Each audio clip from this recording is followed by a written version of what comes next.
Pour les besoins de cet exercice, on a fait une prévision, dans le temps sur les 8 prochaines années. Donc on a le chiffre d'affaires qui se calcule avec une augmentation, une croissance des ventes de 2. Donc je reprends le chiffre d'affaires l'année précédente ou le nombre de ventes multiplié par le prix à 2. On a la les charges variables qui elles aussi augmentent de 2 hein. Forcément si j'ai, mes ventes qui augmentent, je vais avoir mes charges qui augmentent aussi parce que j'achète de la matière première pour pouvoir vendre. Le bénéfice varie au fur et à mesure. Et puis, on a les investissements ici. J'ai mis les petites sparklines sur Google Sheets, c'est égal sparkline et vous mettez la frise qui permet de visualiser rapidement. Donc là, il y a une forte croissance. Là, on voit les investissements et on voit que la trésorerie prend un petit coup avant de pouvoir s'envoler sur les investissements. Ce qui m'intéresse maintenant, c'est de vous montrer comment est-ce qu'on fait des scénarios.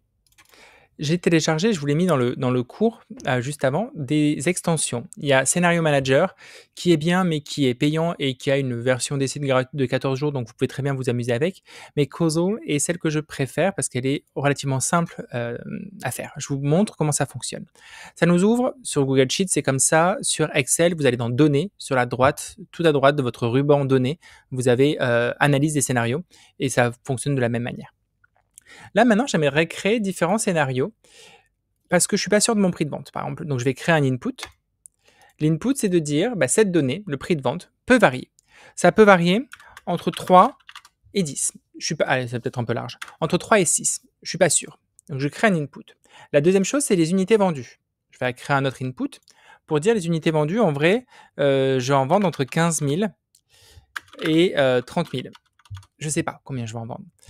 Il faut le mettre en anglais, c'est 15,002. C'est le to qui est intéressant. C'est ce mot-clé qui permet de déterminer une range de chiffre d'affaires, d'unités vendues.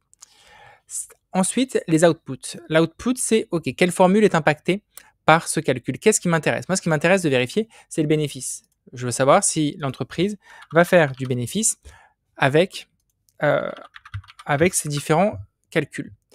Et là, ce qui va se passer quand je clique sur Run Simulation, c'est que l'outil va générer plein de scénarios différents. Vous voyez les calculs qui se font. Il me varie le prix, il me varie le nombre d'unités vendues pour voir l'impact sur le bénéfice. Donc là, je vois que selon les scénarios, au pire, j'ai 6 800 euros de bénéfice. Au mieux, j'ai 100 000 euros de bénéfice. En moyenne, on arrive à 59 200, mais il me dit au pire, j'ai 6 800 euros de bénéfice et au moins bien, j'ai 104 000 euros.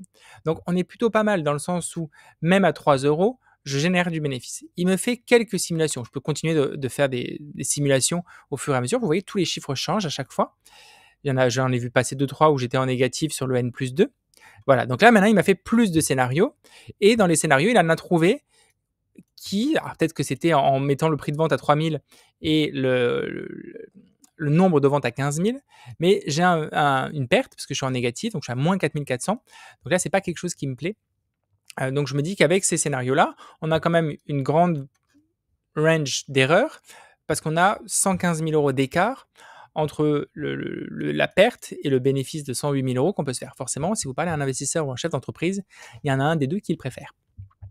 Donc c'est un outil qui est intéressant, ça nous permet de faire plein de simulations. Et regardez, si je le passe celui-là à 3 euros du coup, et le nombre d'unités à 15 000, on retrouve effectivement que dans ce scénario, on est à moins 6 750. Alors je pourrais faire plein de scénarios à la main. Je pourrais faire plein de scénarios. Dans celui-là, je suis à moins 15 500. Si je vends 17 000 unités, je suis à moins 1650 avec 3 euros. Mais l'avantage de cet outil, c'est qu'il nous permet d'obtenir une fourchette très rapidement et de pouvoir aider à la décision, parce que c'est le principe des chiffres, pouvoir aider à la décision stratégique d'une entreprise.